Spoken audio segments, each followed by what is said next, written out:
Hey, spooky friends, guess what? It's October, and that means it's our favorite month of the year. In just a few weeks, it will be Halloween. Are you thinking about your costume? What haunts you want to visit? We have special guests joining us to write and read stories from all over the Spookyverse. Make sure you subscribe right here to Snarled so you don't miss a single thing and a single moment of fun. And we even got an early treat to share with you all today. We have been working on launching our spooky shop. That's right, we are creating some of the most awesome Something Scary merch based on feedback we've gotten from all of you, and we think you're going to love it. Find the link here under our video and also in the show description. So check it out, and remember, where there's a treat, there's always likely a trick. Hi, I'm Stephanie Strange. Want to hear something scary? Sins of the Father. In Judaism, when a loved one dies, you pray for their soul to be cleansed so they can ascend to heaven. But if the soul is tortured, the malicious spirit will find someone on earth to possess so they can take care of unfinished business. This evil spirit is called a Dybbuk, and it can get you when you least expect it. Shira stared up at the large house, wondering how she lucked out finding a gorgeous room so quickly. It was so quiet, too. After getting her master's in journalism, she had been offered a position at the San Francisco Chronicle. Upon arriving in the new city, she answered an ad for a room to rent from an elderly couple named the Hausers. They seemed nice enough, if not lonely, and offered her the room straight away. They were quiet and kept to themselves. They didn't mention having children, although Shira noticed a photo of them with a young girl in the hallway.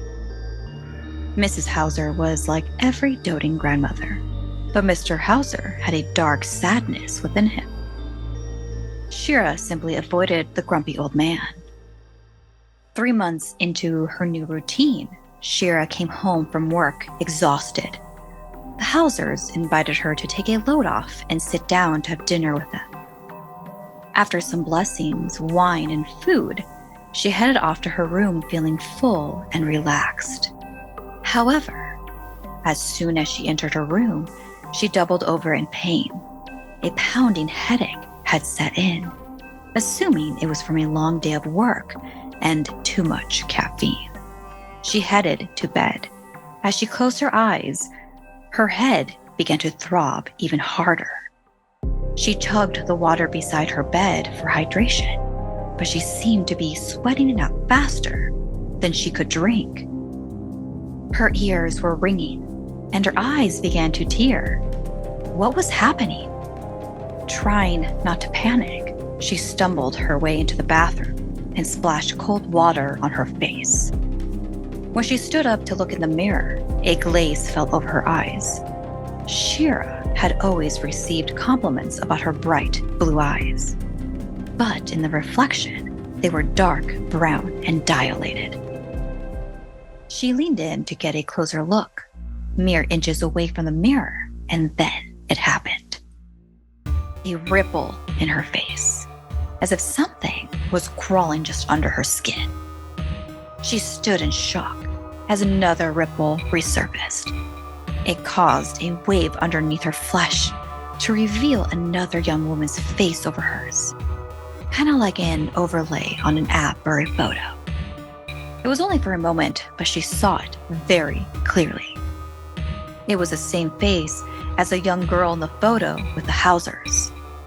Shira cried out, trembling, but the image cleared and it was just Shira standing there. What the hell was that? Her mind must have been playing tricks on her. Immediately, her headache was completely gone.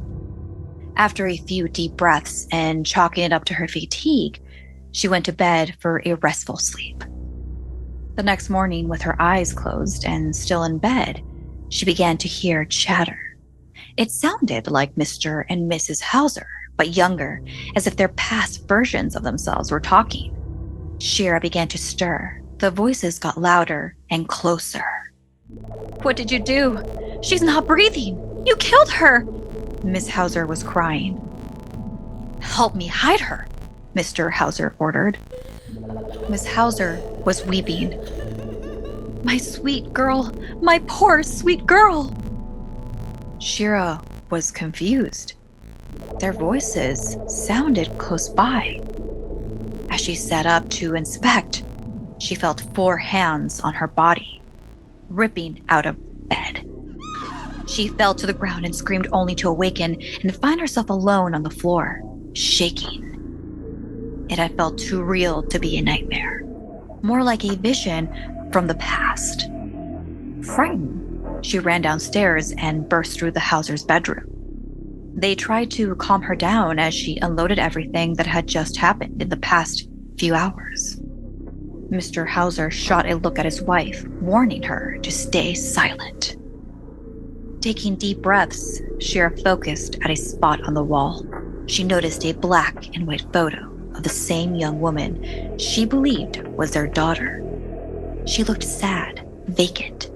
Terror shot through Shira as she remembered seeing the woman's face in the mirror.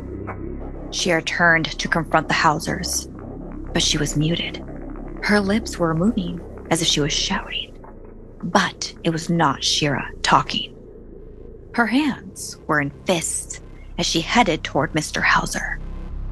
Shira tried to stop her movements, but she had no control over her limbs, as if something had overridden her body. Through the pummeling of fists, the wielding of anything she could get her hands on, and the violence, Shira passed out. Shira awoke later, not knowing if minutes or hours had passed. While on the floor, she felt tugging on her skin, something trying to get out. It pulled away from her body, leaving her light and back in control of herself. Curled on the floor, she looked up to see a shadow before it disappeared. Slowly, Shira began to rise, and the horror of the room lay bare. A brutal murder scene. Mr. Hauser had been beaten so badly, he was unrecognizable.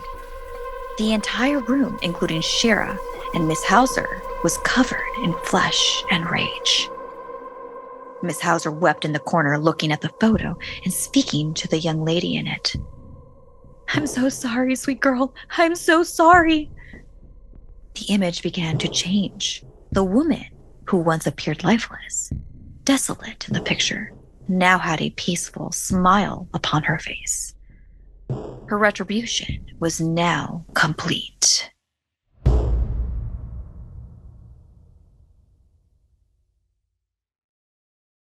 The other day, a friend of mine confided in me about something that was going on in her life.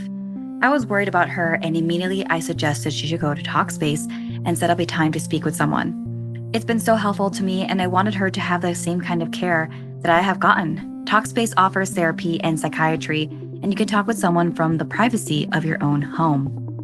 There have been times where I put off therapy because setting up appointments was difficult, and having to go somewhere physically was not always easy. I know that with Talkspace, they make it so easy and embed it in your everyday changing life schedule because life is always changing. You're always changing. And Talkspace is a fraction of the cost of in-person therapy. Instead of waiting for an appointment, you can send unlimited messages to your therapist 24/7, and they'll engage with you daily 5 times a week. As a listener of this podcast, you'll get $100 off your first month with Talkspace. To match with a licensed therapist today, go to Talkspace.com. Make sure to use the code SCARY to get $100 off your first month and show your support for the show. That's SCARY and Talkspace.com. Thanks so much for listening. Like and share if this video gave you the chills. And don't forget to subscribe and turn on the bell for notifications.